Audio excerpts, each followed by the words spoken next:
Her bite was a deadly venom to every species. But to him it did something else. The jungle was alive with sound. The rustle of alien foliage, the distant shriek of unseen creatures, and the faint hiss of something venomous nearby. Kael had heard the warnings before he even stepped onto this planet, but he had ignored them. The species here were hostile, dangerous, and legendary in their lethality. Among them, the Seraphians were the deadliest. Their venom could liquefy flesh within minutes, and no known antidote existed. Kael crouched behind a massive fern, breathing heavily.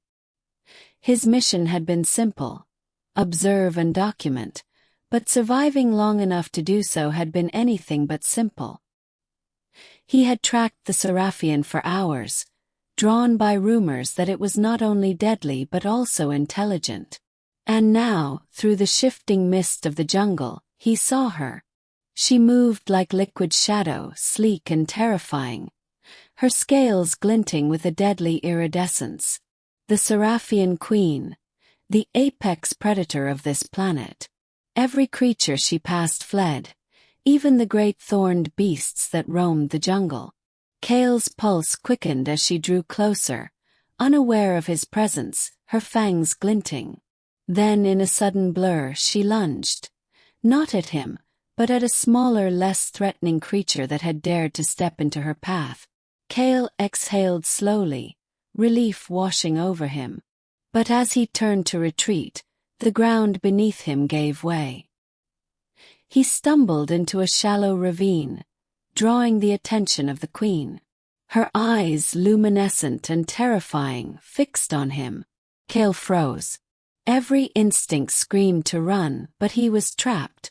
She approached, her tail sweeping the foliage aside. Then, in a motion so fast it seemed unreal, she sank her fangs into his shoulder. Pain exploded through him, white-hot and venomous. He gasped, expecting death. His vision blurred. His muscles spasmed. Every fiber of his being screamed in agony. But nothing happened. No melting flesh, no paralysis. Instead, Kael felt something strange, an odd warmth spreading through him, a tingling that wasn't pain. He staggered back, staring at her in disbelief. The queen's glowing eyes softened, tilting her head as though studying him. What are you?" Kael whispered. His voice shook. The Venom, the legendary killer, had done something else entirely. It had bound him, somehow, to her. The Seraphian queen hissed softly, a sound almost like a sigh. Then, unexpectedly, she released him. Kael collapsed to the ground, clutching his shoulder, still shaking. But instead of the doom he expected, his body felt alive in a way he couldn't explain. Stronger, sharper, attuned. He could hear the heartbeat of the jungle, feel the subtle vibrations in the soil, sense movement in the canopy above. Over the next few days, Kael discovered the true nature of her bite. Where it killed other species, to him it granted connection. He could sense her emotions, her thoughts flickering like faint images in his mind.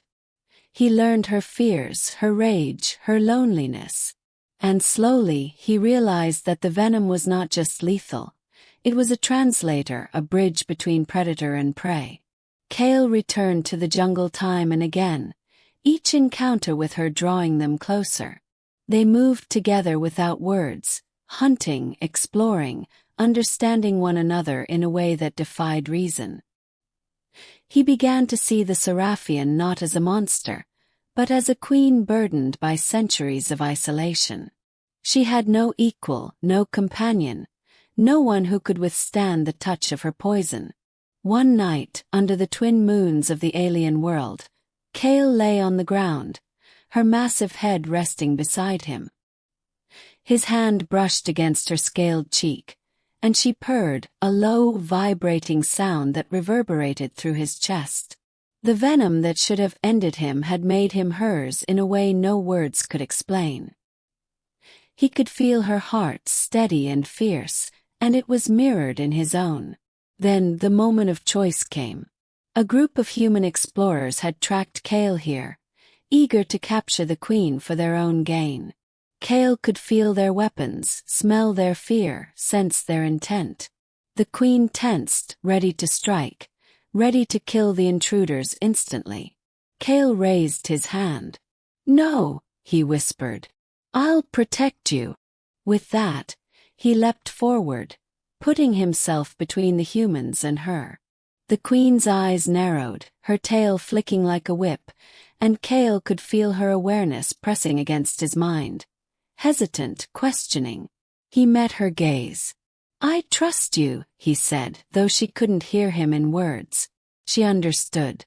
And then, in a display of raw power, she vanished into the shadows, taking the intruders' weapons and leaving them stranded, unharmed but terrified. Kael sank to the ground, breathless. The queen returned moments later, placing her massive head beside him again. She lowered her fangs close to his neck, not to bite, but in a gesture of trust and acceptance. He felt the venom stir inside him, a warm pulse connecting them. For every species, her bite was deadly. But to him, it had done something else entirely. It had given him connection, understanding, and something he had never thought possible. Love from a creature that could destroy the world with a single strike. Kael smiled, brushing his hand over her scales. The jungle around them was alive, dangerous, and unforgiving, yet for the first time he felt at home. He had survived her bite, and in doing so, he had gained more than life. He had gained her. And in that moment the Seraphian queen, feared by all, purred beside him, and Kael knew that some bonds were forged not through survival, but through trust, courage, and the venomous bite of fate. Kael sank to the jungle floor, still trembling, as the queen's massive head lowered beside him. He could feel her awareness pressing against his mind, curious, cautious, but not hostile. The venom that should have killed him pulsed instead, a warm tether linking their senses. For every other species, her bite was lethal. To him it was something entirely different. A bridge, a connection that transcended words. From the shadows, he sensed the human explorers closing in, eager to capture the Seraphian queen. He felt her readiness to strike, the lethal precision honed over centuries. But Kael rose to his feet, raising a hand. "I'll protect you," he whispered, though she could not hear him in words. The queen paused, hesitating, and he met her glowing eyes with a steady gaze. In that moment she understood. With a single surge of power, she vanished into the undergrowth, disarming the intruders, leaving them unharmed but shaken. When she returned, she nudged him gently, a gesture of trust, laying her scaled cheek against his shoulder. Her venom coursed within him, not as poison, but as a pulse of life, an intimate bond that tied their hearts together. Kael smiled, brushing his hand along her sleek scales. The jungle, alive with danger and mystery, suddenly felt like home. She had the power to destroy worlds with a single strike, yet here she was, resting beside him, allowing herself to be vulnerable. For Kael, the bite that should have ended him had given him far more than survival. It had given him understanding, trust, and a connection that no one else could ever know.